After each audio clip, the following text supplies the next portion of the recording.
Kalau kita nonton berita, kita melihat di sosial media, kita melihat di media massa, yang saya notice sekali mengenai banjir bandang Sumatera November-Desember ini itu adalah kayu-kayu gelondongan yang terbawa oleh arus banjir bandang. Iya. Itu nggak bisa dipungkiri, terlihat jelas terpampang nyata gitu ya. Nah, dari kacamata redaksi CNBC Indonesia, apa yang bisa diceritakan mengenai kondisi ini? Kang Hendra dulu deh. Ya ada, jadi kalau kita bicara bencana banjir bandang di Sumatera, di Sumut, Aceh, dan Sumbar ini memang ini kan fenomena yang terjadi di kawasan ya, Iya. akibat siklon tropis dan semua juga banjir. Nah, yang bedakannya adalah secara data itu memang kita secara jumlah korban jiwanya luar biasa sih, Iya. melampaui Thailand, Malaysia, dan Sri Lanka. Dan akhirnya kan publik mencoba mengaitkan dengan Hal-hal lain foto-foto selain hal lain iklim selain dan cuaca. selain cuaca, seperti misalnya ada potongan kayu gelondong, akhirnya mencari apa sih penyebabnya ini kan. Nah, memang terlalu dini untuk bisa menyimpulkan apa sih yang menjadi penyebab. Tapi memang kita harus akui bahwa data kepolisian itu memang tingkat illegal logging di sana juga tinggi juga, dan bahkan juga penambangan penambangan ilegal juga tinggi juga, termasuk di Sumatera Utara tadi disampaikan sama Ade. Dan saya pikir itu yang perlu menjadi perhatian serius. Artinya bencana ini, oke lah sekarang kita fokus dulu lah sama penanganan bencana dulu, misalnya seperti kebutuhan mendasar masyarakat seperti listrik, BBM. Tapi saya pikir setelah ini harus jadi sangat serius ini, terutama di Pemda maupun di pusat, karena ini ada banyak macam kewenangan. Ada kewenangan yang di Pemda maupun kewenangan di pusat sih. Saya pikir ini jangan sampai setelah ini justru malah menguap lagi tanpa ada Betul. ini. Itu Kang Hendra, kita bisa lihat tuh ketika banjir sudah surut, berapa banyak mungkin bisa ditampilkan lagi tim CNBC. Tadi bisa kita tampilkan kembali gambar-gambar yang bisa kita lihat di sini. Kita banjir telah surut dan memang dia melewati perumahan-perumahan dan jalanan-jalanan kota di daerah Sumatera Utara, Sumatera Barat, dan Aceh. Kita lihat gelondongan kayu-kayu yang sangat dominan gitu ya, bisa kita lihat bersama secara visual yang terjadi ini ketika banjir. Tapi yang satu tadi sebelumnya, yang gambar sebelum itu tadi, ketika banjir sudah surut, itu kelihatan sekali bahwa yang tersisa adalah kayu-kayu potong, kayu-kayu gelondongan dengan volume yang sangat-sangat banyak, begitu ya.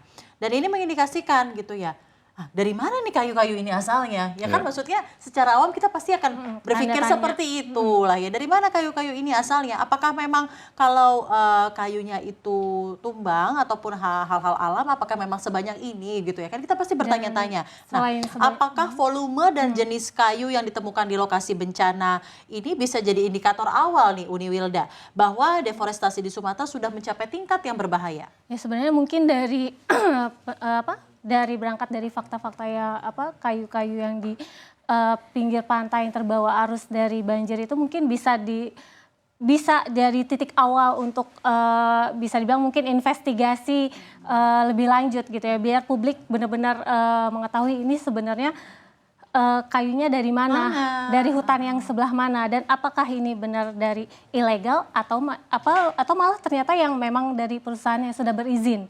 Itu kan yang lebih jadi PR, yang lebih jadi mungkin kegelisahan publik ya, terutama ketika kayu itu benar-benar ditebang mungkin dari yang perusahaan yang legal kayak gitu kan.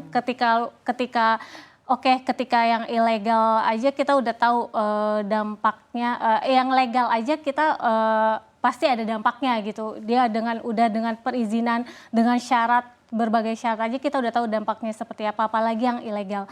Nah ini kan yang jadi pertanyaan, kalaupun misalnya legal, ini bagaimana proses pemberian izin itu sendiri kayak gitu. Kenapa? Dan sustainability faktornya ya, dalam hal ini ketika akhirnya sudah ditebang dan lain-lain, bagaimana akhirnya gelondongan tersebut di storage dan lain-lain ya. Iya, dan apakah kalaupun memang itu dari perusahaan yang legal yang sudah mendapatkan perizinan, kita sebenarnya sampai sekarang belum tahu ya, karena memang belum ada transparansi dari pemerintah daerah maupun pemerintah pusat terkait dengan penyebab dari dugaan-dugaan kayu ini. Ya, mungkin kuncinya belum ada transparansi dari pemerintah daerah dan pihak pusat mengenai hal ini, tapi kita sangat-sangat ingin mendengar, karena memang ya apa yang kita lihat itu tidak bisa berbohong gitu ya. Ketika banjir bandang terjadi dan begitu besar skalanya, yang kita lihat di mata kepala kita kayunya langsung rapi, adalah kayunya rapi, seragam, kayunya volumenya luar biasa banyak, dan ketika surut itu jadi apa ya, di mana-mana kayu, gitu ya.